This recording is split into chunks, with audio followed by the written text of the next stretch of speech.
Hello everyone, Steve Klemkin, and throwing the new EquinoX, the one thing you'll notice is that typically when I use an asymmetrical bowling ball, I am playing a little bit more direct and a little bit more to the right, closer to the track.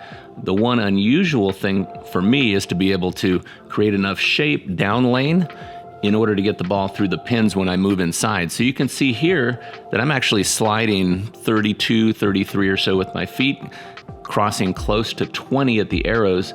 And the EquinoX with the A1S Pearl cover still has absolutely no problem getting through the pins properly. What's up, Storm fam? Chayton here. Just got done throwing my EquinoX. Put my typical 444s on this ball. I like my smoother type reactions down lane, and this one's pretty quick, so definitely needed that. Another added benefit with A1S and its oil absorption is with us two-handers, needing the grip with our left hand or your opposite hand, for me it's left hand, getting the ball clean and still remaining tacky is super important for it to not fall off my hand. I felt with this ball when I wiped it off, it was still tacky, still felt good, and was able to keep a nice grip on the ball. So EquinoX checks the mark.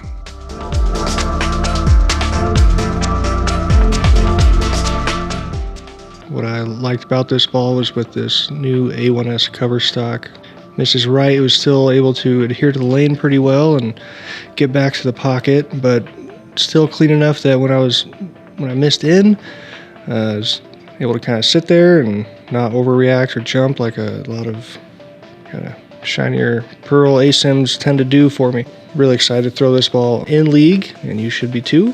Make sure to pick this one up at your local VIP pro shop.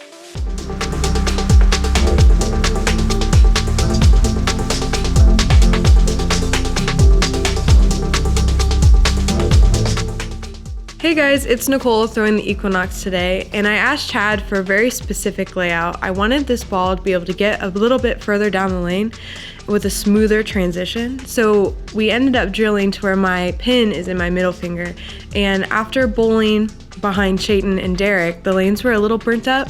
So this layout allowed the EquinoX to get pretty far down lane. I had a lot of miss room at my break point, but it still was really strong when entering the pin deck. Great ball.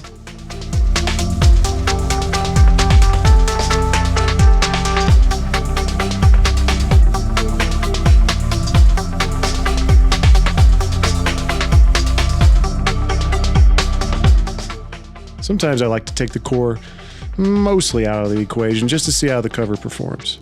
The quick oil absorption time on A1S had me curious what it would do on a short pattern as an alternative option to using urethane. My misses weren't as amplified with this kind of setup, and if I did miss, it was my own fault. Anything else would surely bounce off the friction way too fast and be almost impossible to control on shorter patterns, especially playing around the third arrow. I hit it with 2000 for even more control on the back end, and A1S kept my grip tacky, which is important to me since I don't use grips. So if you're absolutely not a fan of urethane, using this kind of layout and a little bit of surface can go a really long way.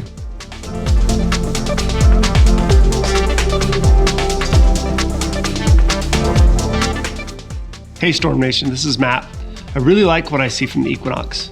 I have a lower rev rate, so I like to use balls that get down the lane easily and make a predictable, stronger motion into the pocket, which is exactly what I saw from the EquinoX. This ball is something I can start out with on many different patterns and something I can stay in for longer than normal without too many moves to the pocket. I have also thrown this ball after knocking it down to 2000 Abralon. This obviously smoothed out the reaction and helped the ball read the lane earlier, but it was still very strong down lane, which would make this ball very useful on a heavier pattern. Pick yours up today at your local VIP shop. I'm excited for the EquinoX. I don't like bowling on house shots, but since this ball is specifically designed for those patterns, I'm excited to add it to my arsenal. I was bowling on a 46-foot Bowltopia pattern, and the amount of power this ball had at the breakpoint was phenomenal. The EquinoX had the perfect skid flip motion that will get you the perfect angle every time. Go drill this ball for your next league night or weekend tournament.